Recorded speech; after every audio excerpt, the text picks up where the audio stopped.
যেটা সবচাইতে বড় সমস্যা সেটা হলো যে প্রেস কাউন্সিল গত 53 বছরে বা প্রেস কাউন্সিল 73-এর অ্যাক্টে হয়েছে, যদি অ্যাকিউরেটলি হিসাব করে বলা হয় তাহলে 52 বছরের ইতিহাসে খুব কম সময়েই তারা সাফল্য দেখাতে পেরেছে।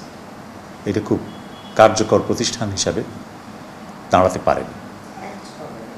তো এখন এই যে প্রতিষ্ঠানটা কার্যকর হতে পারল না, সেই ব্যর্থ প্রতিষ্ঠানকে আপনি টেনে নিয়ে যাবেন কত দূর?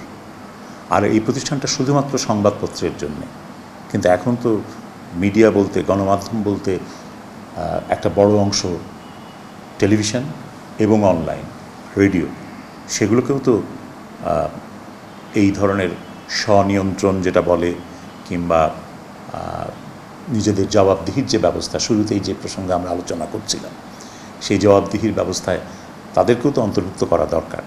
সুতরাং একটা নতুন কাঠামোতে নতুন কিছু চিন্তা করার প্রয়োজন, এবং এটাকে এই দিক থেকেও ভাবা দরকার যে সরকারের উপর যদি এটা নির্ভরশীল থাকে তাহলে এটা কখনোই স্বাধীনভাবে কাজ করতে পারবে না, এটা সরকারের আর একটা হাতিয়ার হয়ে দাঁড়াবে।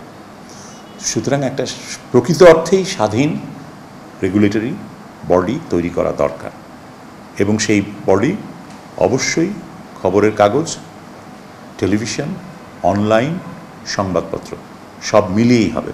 অর্থাৎ অন্য অর্থে বললে প্রেস কাউন্সিল এবং সম্প্রচার কমিশনের যে প্রস্তাব সরকারের ছিল, এগুলোকে মিলিয়ে একটা নতুন প্রতিষ্ঠান করতে হওয়া উচিত। এবং দেশের বিভিন্ন অঞ্চল থেকেই কিন্তু দাবিটা উঠেছে যে একটা স্থায়ী মিডিয়া কমিশন করা হোক। সেটা হয়তো ডিফারেন্ট রিজনে বলা হয়েছে, কিন্তু যে উদ্দেশ্যেই বলা হোক, এই গণমাধ্যম খাতে সামগ্রিকভাবে একটা শৃঙ্খলা প্রয়োজন।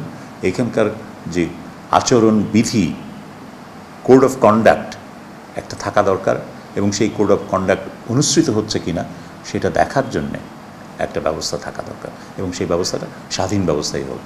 সরকার যদি কোড অফ কন্ডাক্ট বাস্তবায়ন হচ্ছে কিনা বা প্রতিপালিত হচ্ছে কিনা দেখতে যায়, তাহলে সেখানে অন্যায় অবিচার হওয়ার আশঙ্কা থাকবে।